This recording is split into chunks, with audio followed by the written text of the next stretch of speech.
Manchester United have an incy wincy, teeny tiny, huge fucking problem on their hands. All right. And I genuinely don't think they can solve it without breaking one of the promises that they've made to us as United fans and also to themselves as an internal or organization, shall we say. All right. Now, the awkward thing is, I don't think they're wrong for breaking that promise. And in fact, I think it might be the right thing to do. The only question is how. Before I get into it, like and subscribe. I want you to comment, but I want you to comment after you've got a little more insight into what I'm talking about, because I really think we should have a conversation and leave your opinions down below, right? On how you feel like we should handle this dilemma. All right. So let me explain. Ever since INEOS kind of took over Manchester United, it seems like they've been operating under a few non-negotiables when it comes to the transfer window. It seems like there is a natural list of things that they're looking for when buying players. Four things on this list. So the first thing being, they're not going to let the markets dictate the price of the player. Very admirable. I love that. The second thing is they're no longer going to be handing out these ludicrous, astronomical wages. I love that. All right. The third thing is they're going to buy players that actually want to come to Manchester United. Look at the Cunhas, look at the Mbeuemos, look at the Sescos. All of these guys turned down other clubs because they said, no, we want Manchester United. And the fourth thing, finally, being to invest in the long term of Manchester United. No more buying the Cristiano Ronaldos or the Cavani's of the world. Okay, so now that brings us to Fernandes and Tchouaméni, because the dilemma is, according to reports, they both want Manchester United. They're both interested, both. Right, and I do both like this in quotation marks for a reason. So you're probably thinking, okay, so what's the problem, right? Now, before I get any deeper, let me actually just go and find a couple of articles that kind of infer the four principles that I've just mentioned from the leadership at Manchester United, so that it's not sound like it's just something that I'm saying. I think a lot of us already know it, but let's just, yeah, broski, let evidence in it, evidence. All right, cool. So the first one we're gonna look at, if I'm honest, I don't really know how all of these are ordered. Cool. Comes from Omar Barada.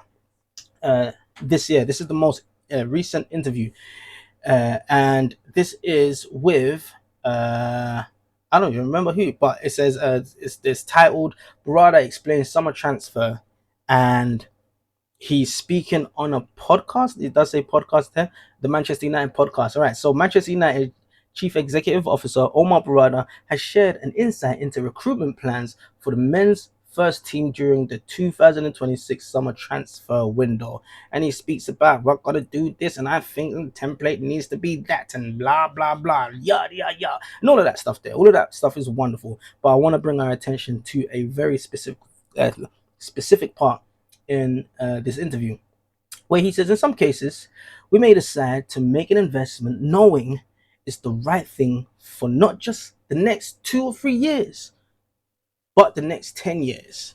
But clearly, we need to stay very focused on what we are trying to achieve. So, that right there is the fourth principle, the long term. We're trying to think long term, okay?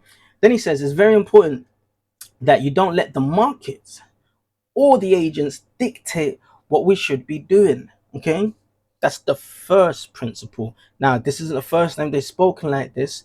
This has been something that has been said again and again and again, but this is just him reiterating it once again. Cool.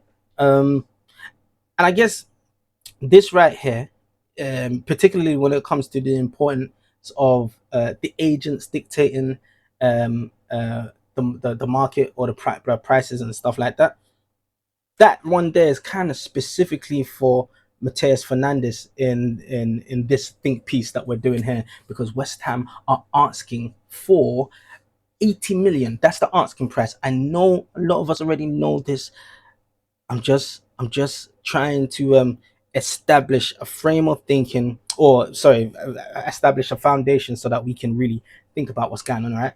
Now, with that situation, you know what? I'm not even going to talk about that. We're going to move on. Cool. We're going to establish all four of these principles. Cool. So the next one is from Jason Wilcox, and I've got this article from ESPN. I don't actually know exactly who he's speaking to. I ain't bothered to read anything. Blah blah blah blah. But he says this. But the most important thing is that whenever we bring in a player, they have to want to improve, and they have to be a team player and understand what it means to be a part of a successful team. All right, that is inferring that you have to want this, broski. You can't just come here and think of us as a stepping stone to another. You know, we are a destination club. You have to understand that. All right. It's not about putting the Harlem Globetrotters together. If I look at at successful Man United teams that are very sorry, there were very functional players that would die for the badge. Oh, that's the part. Very functional players that would die for the badge. And there were some Mavericks. All right. So again, all right, you have to want to play for the team. And right now with Fernandes and Tchouaméni, we have two players that want to play for the team. Okay, remember these. Cool. And then finally,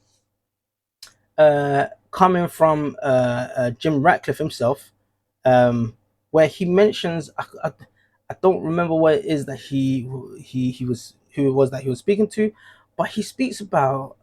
Let me just quickly find it.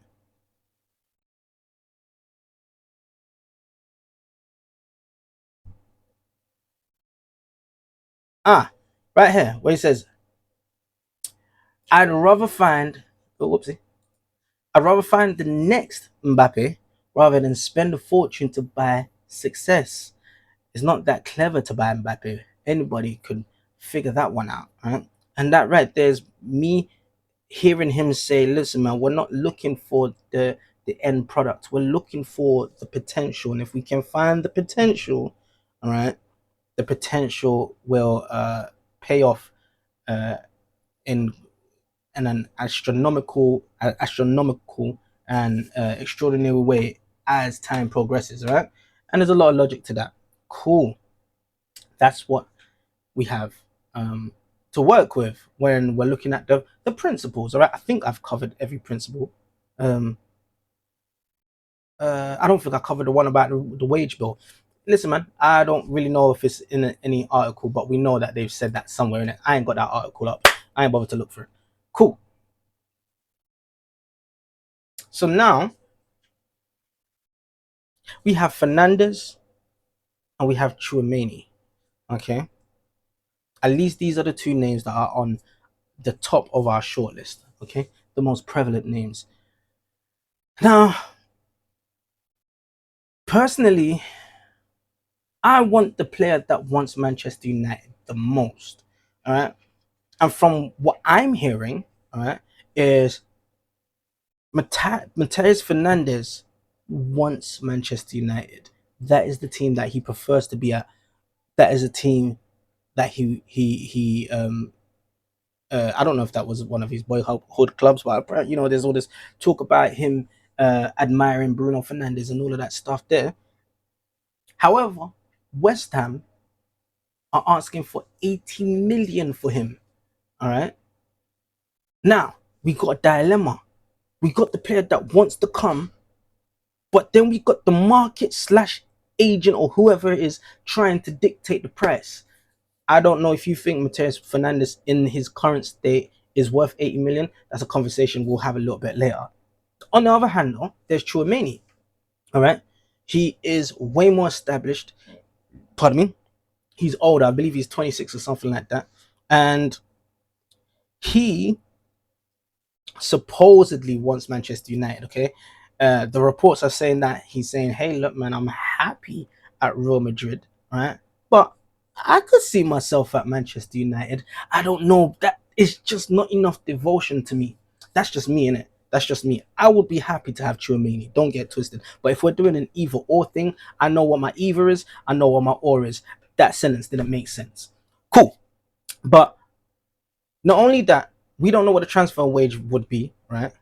But what we do know, or what we can assume, is that the wage will be astronomical. So let's say that yes, Tchouaméni is another player that says, yes, I want Manchester United. However, the wage is astronomical. So we got one that says they want to come, the fee is astronomical, the other says they want to come, but the wage is astronomical. Okay.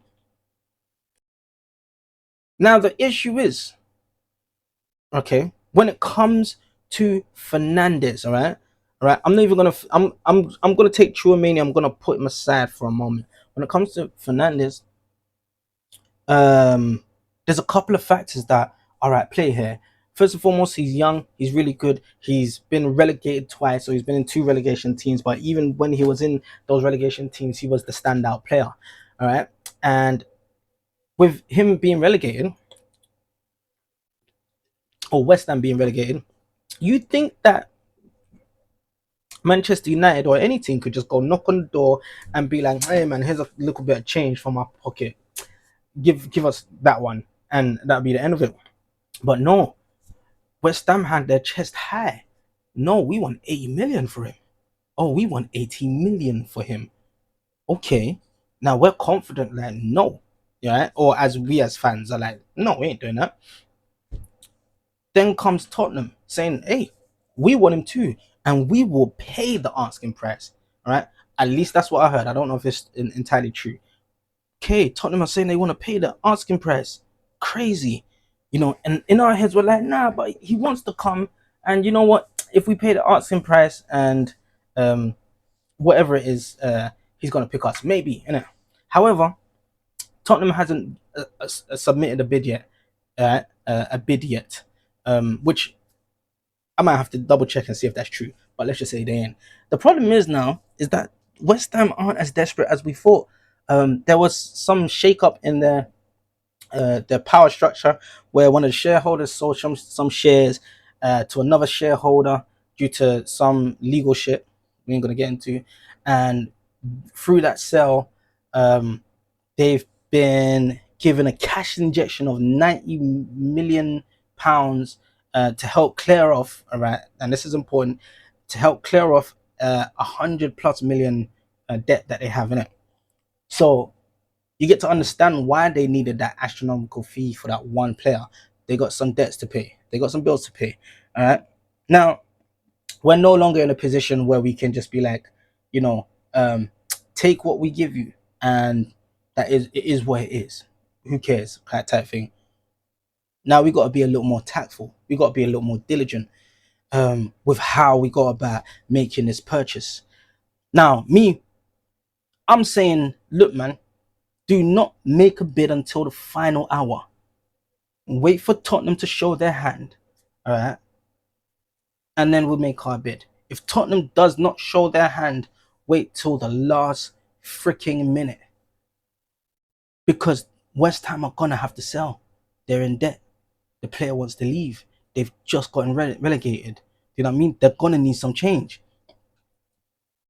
So Tchouaméni now, he's proven.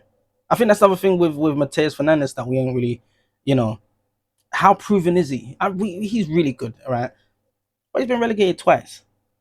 That's got nothing to do with him, really and truly. But is he what we need? Is he what we need in that midfielder? In that midfield, sorry, is he the type of midfielder that we're looking for, or is it Tchouaméni? Tchouaméni being a more defensive, more disciplined, more Casemiro-esque player, and we know how well Casemiro works. The formula was starting to work, right? Whereas I don't know if Tchouaméni is going to offer the same kind of goal threat and outlet that Casemiro kind of offered, but he does have a closer profile to Casemiro than Matheus Fernandes has. All right. So yeah, he's proven. Does he solve the problem immediately? Right? Are we willing to fuck it, man. Let's break one of our principles to bring in some some expertise. However, does he tick enough of the boxes when it comes to the principles when we're talking about the sorry, when we're talking about what we're looking for when we're signing our players? Does he want to play for this badge? Is he going to kiss it? Mwah! Is he going to kiss the badge? Is he one of the long-term prospects? Can we see him here for 30 years? 30 years. Can we see him here for 10 years? Sorry, I just, in my head, I just tried to do his age, and in 10 years, he's going to be 30. But yeah, can we see him here for 10 years? What are the issues that we're going to face when it's time to let him go? Whether it be selling or not selling, right? For example, look at Rashford right now. We cannot find a suitor for Rashford because his wages are crazy. That's probably going to be the same thing with Tchouaméni. Probably. All right. Whereas Fernandes, he's still got time to improve. He's still got time for us to, put a nice little price tag and a nice little bow on him and send him out the door. That's what I'm thinking. So I think this is a little bit bigger than just Fernandes and Tchouaméni. All right. I think this is about Manchester United's principles and how they measure up to their ambitions. All right. Because we've been begging this club to stop panic buying, stop overpaying. Look at Anthony, and stop throwing out these crazy wages and shit like that, and just focus on, all right, let's just build sustainability. Let's do that. But is it worth, like, I don't know, is it worth like sticking to our principles and missing out on these opportunities? Because there is a third option. We could walk away from both of them. Get me? I think having a player like Edison gives us a little bit of leverage, because it's like we ain't really desperate for a midfielder at the moment. You know what I mean? We can walk away. I don't know. Maybe this is me just speaking in la la land, and it's crazy because even Ugarte, who we're hoping to get rid of, just got injured. So this just adds so much more to the dilemma.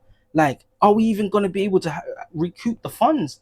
Are we? Because I'm expecting us to sell him this window, but who's going to buy a guy that just got injured in the World Cup? Why did this have to happen to us, man? Why is it always us? Poor Agate, us. Mm. So yeah, I mean, do we walk away from both of these options? Do we look at man like, Alex Scott? Do you get me? So look, man, if you're making that final decision, what do we do? What do you do? Like, which principle do we compromise? Do we overpay for a player that genuinely wants Manchester United? That's if you consider it as overpaying. Do we break our wage structure, for a more proven midfielder who says he wants Manchester United, or do we just walk away from both and stick to our philosophy and look at man like Alex Scott, look at man like freaking Keith Smith? I don't know. Let me know, man. I would love to hear your thoughts about this in the comments, man. But that's it for today's video, man. Like, comment like I just told you to do, and subscribe, and just catch us in the next one, man.